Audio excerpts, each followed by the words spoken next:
불멸의 전사 2. His wrist problem seems to have like subsided. You know, when you see him in the booth, he doesn't look like he's having as much problems as when he did in Heart of the Swarm last year, or towards the end of the year he was like really feeling the pain, despite the fact that he carried his team all the way to the finals, and you know, that was a closer match there between SKT. What's this photo? Oh man, SOS. Is he trying to make an SOS face? It's like dollar sign of no, that's like a hand, SOS's head hand. I see what he's going with. If he was holding two like sets of like Omanons right now, I'd be like, no, I get you. He's like doing a Johnny Manziel. He's like got the Manwons in his fingers. Just, yeah. Yeah, that would be pretty cool, but I guess we have regulations here at Pro League. Now, Ryung, coming off of some recent victories, actually taking out CJ's hero in this very matchup. I think SOS is definitely much more on point. 9-1 versus Ryung. A lot of this coming back to old Heart of the Swarm stats, as well as probably qualifiers. Because honestly, Ryung was looking so bad last year. I don't think he ever played in any. There's no way he ever touched SOS unless it was like. This is probably. This or like the ladder when they know each other's barcodes or something like that. I'm like, those stats are all from like Code qualifiers or something. Actually, Monday Caster and Canada come for ground here. Yeah, and I think that's mostly because of his victory over Hero.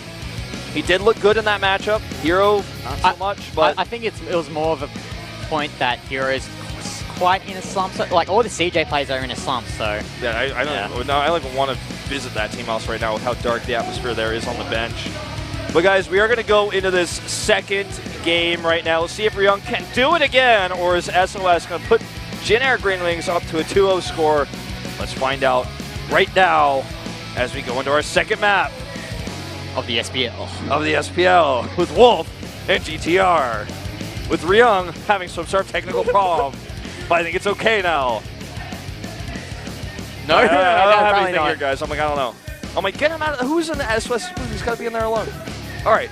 Looks like it's time, guys, finally, to jump into game number 2 of Ryung versus SOS.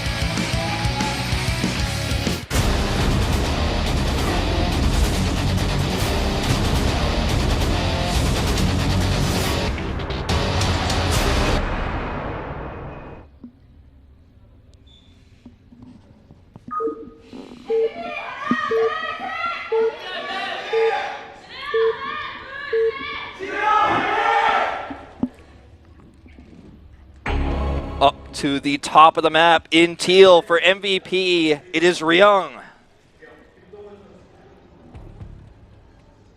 And down to the bottom right in green for Generic Green Wings, it's SOS, known as $O for his victory over Hero in the PvP match at the 100 Grand IEM Championship. Winner takes all tournament. By the way, guys, if you do come down to the studio, it is in the heart of Seoul in Gangnam. Yes. You can get some free popcorn, you can get some free coffee, you can get some free, I was going to say cider, but English broadcast, some free lemonade. You can basically get food here. It's actually pretty cool what we have set up here on the second floor. So if you're out here in Seoul, come check out our studio. You can Google the directions to get here. And it's pretty cool that we have all this freebie stuff happening at the start of this round. Yeah. Please do Google the directions. As much as I want to tweet back at everybody how to get here, like I get that question like 6 to 8 times a day, and I would love to see everyone here. And even if I was like, if you were one of the guys I didn't respond to, you can like yell at me, and I'll be like, sorry man, I'm really busy. But yeah, definitely, like it's definitely out there on the internet. I think the biggest guide, which is actually I think even made by Nexon itself, the only thing that's not correct about it is it's no longer a pre-baguette that's near the studio. It's an Aritarium, which is like basically the 50th Aritarium that's here on this main road in Gangnam. It's okay. I mean, the thing is, like, did the world need one less pre-baguette or one less Aritarium? Like, I'll never know, man. It's one of the great mysteries. Do we need more juice places? There's actually another juice place that's opened up near here. It's actually the trend so far this year has been juice. I don't know why. Yeah. Definitely a lot of juice. You know, I myself not big on smoothies and that, but like I will every now and then buy an orange juice from the 7-Eleven and get a little bit of extra vitamin C. But let's talk about Ryung for a bit, because I like to talk about this player because you and I have been following StarCraft since the beginning of time, but especially StarCraft 2 is where I started my casting career. And Ryung was the Slayer's Terran, who was the best TVT, the TVT sniper in GSTL. He was so powerful, and he then moved into Axiom. He was Axiom. And So Slay actually before he was actually a Starcraft semi-pro for We Made Fox, which is why he's very close to CJ Hero because they're on the same team during Brood War. They were practice partners with each other. But Ryung obviously didn't make it in Brood War, so he transitioned to Starcraft 2. Yeah, like many other Terran players back then. Yeah. And yeah, he moved to Axiom, had some success in the GSTL, and now he's found a new home in MVP. And the Tuna Terran, as we all call him, because I love my Dongwon Tuna. Dongwon Tuna is the best, man. Yeah. It's the one you got to get every time. Yeah. It's pretty cheap. Always get the mild version. But go on. Yeah. I want some tuna now. He's doing very well for MVP. He's taken a few games in Pro League, and as we mentioned before, before going into this game, taking out CJ Hero. I was going to call Hero. CJ Hero, which is no mean feat. And obviously, Monday Caster and Kanata feeling that he's got that form in him to take out SOS. But SOS, Dust Towers, is a very crazy map, especially when you see SOS play on this map, because I guess you could say he's pioneered that the Stargate Archon carrier sort of like army composition on this map, and I'm curious to see whether SOS will do that in this match against Ryung. Now a Raven coming out here. I mean, I guess like PDDs still works versus Adepts, but like I haven't seen that interaction yet. We're gonna see from SOS. We've been talking about Ryung this entire time. A 7 gateway glaive timing. Yeah. And with all of these Adepts, I mean, yeah, Raven's gonna be pretty helpful, but maybe like a tank or like a few more Widow Mines would be better. Well, even with that Raven, if it casts a PDD, you can just walk away from it and target some other area of Ryung's space. Oh, and wow, he's even gonna rush out. Fusion Core. He's rushing out Liberator range. I'm pretty sure, like, I mean... Because he's getting that early Raven as well. Maybe he's just banking on that Raven for detection for any Dark Templar shenanigans. And then just keeping that and then transitioning the Liberators. But I think it's too early to get that Liberator range. It's so range. gritty because he doesn't have any vision as to what SOS is doing. Like, he has no idea whatsoever. He's going to try to shut this down. This is going to be a warp in from the main. So if he kills this Warp Prism, it's going to be huge.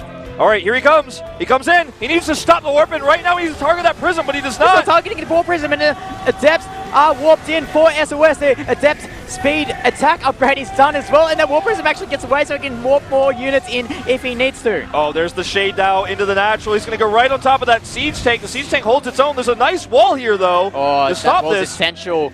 That wall was essential for Ryung here, but oh, he actually does have the Marines here to stop that Warp Prism. That's quite unfortunate there from Ryung, but oh, these Adepts are still around the base. He can survive this. He can survive this. You know, this is actually doable. He didn't kill the Warp Prism, but he makes it so it's almost impossible for these to retreat. That depot is so clutch, as you said before. A huge warp-in of 7 more. He's going to hit the front now instead. Oh, there's the Liberator as well, and there's nothing that SOS can do about it. No anti-air. No anti-air whatsoever. He's just going to chase the Prism.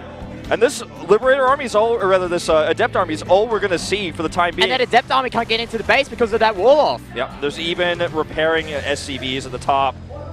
And SOS is going to have to transition. He starts another Warp Prism. I guess that's one way. It looks like he doesn't want to transition. He's like, no, I'm ride or die by this strategy. I'm not going to give up. One more shot will do it. But he's got that second Warp Prism coming across now. Even a third Warp Prism is on the way. And once that Liberator range goes up, there's nothing SOS can really do about it. If we look at the unit tab, he does have that one Mothership core with 165 energy. So he does have that pylon overcharge, but when you get that Liberator range, it's really hard for the Protoss player to defend because there's so many crazy angles that the Terran can use. Well, speaking of angles, look at this. Big warp in here at the back. And Ryung is trying to get units over here, but this exposes the front. And he doesn't have stim, he just has a bunch of, vanilla Marines here to defend. He's actually showing a proc attack, and the Siege Tank's getting shelled down by these Adepts. He gets the shade off on the Siege Tank, and Ryung's multitasking is failing him here. He's falling apart. SOS can just get a really nice angle on these Marines. These Marines are stuck there at the back expansion, and even though this Liberator is shelling down those attacks onto the mineral line he's lifting up as well. He needs more Liberators if he wants to ever eventually defend this. Oh, look at this Liberator in range of the overcharge, and I think that's actually game. There's never going to be anything he can transition to after that dies. He's never going to be able to find damage. Look at this next warp-in, this warp-in's going to do it. I mean, look at the supply count difference here. 90 supply for SOS in compared to the 56 He just avoids the Ryung. Liberator Zone. Yeah. Like, the Liberation Zone, it doesn't matter. He's even going to just fight in it. That's how little he cares about this. That's game over. SOS will take the second game. Look at Ryung's face. Pretty upset. Got Protossed here. 50 workers dead. And that's why we don't rush Liberation Zone's advanced ballistic. GG. He had a solid defense in the early part. The one warping in the back, that ended him. He was like, oh, I got a Widow Mine there, I'll be fine. But no, that was not enough. SOS found the angle. If he had denied that, I think this is absolutely Ryung's game. Yeah. That was an all-in. It was starting to fail. But he got that one warping in the back, and that's all it takes. I think Ryung got way too cocky there once he defended that initial warp in from SOS and deflected away. That I don't think Ryung expected that second warp prison to come, honestly. So he brought that Liberator to the main base of SOS, trying to do some probe damage, but he needed that Liberator to deflect the second warp prison, but it wasn't there. So luckily for SOS, managed to find an angle, got that angle warped in at the back, and as you said, that pretty much won the game for SOS. Yeah. You know, third CC was so greedy there too.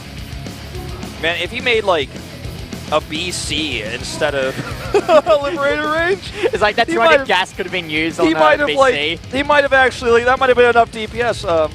Probably not, but I mean, well, Adepts can't shoot air, can they? no, and one Liberator is not enough because you just simply avoid them. The other Liberator he sent to harass, he didn't control. Even a Banshee would have been useful, I think. Yeah, no, absolutely. I think people really rely on Liberators almost too much. The Liberator is the best if he can't get in, but he got in, so I mean, what do you want? Like, yeah, it doesn't matter. He doesn't have an eBay, he can't make turrets, he's like, one Widow Mine's enough. Nah, he needed some more Marines over there. If he stops the warping from behind, his tank gets out, his tank survives, everything's different. But we were saying what if, you know, could have, should have, would have, but it's over. And Genera is now on match point. And before we go into Trap versus Horror, guys, we are going to take a very short commercial break. We'll see you in just a few.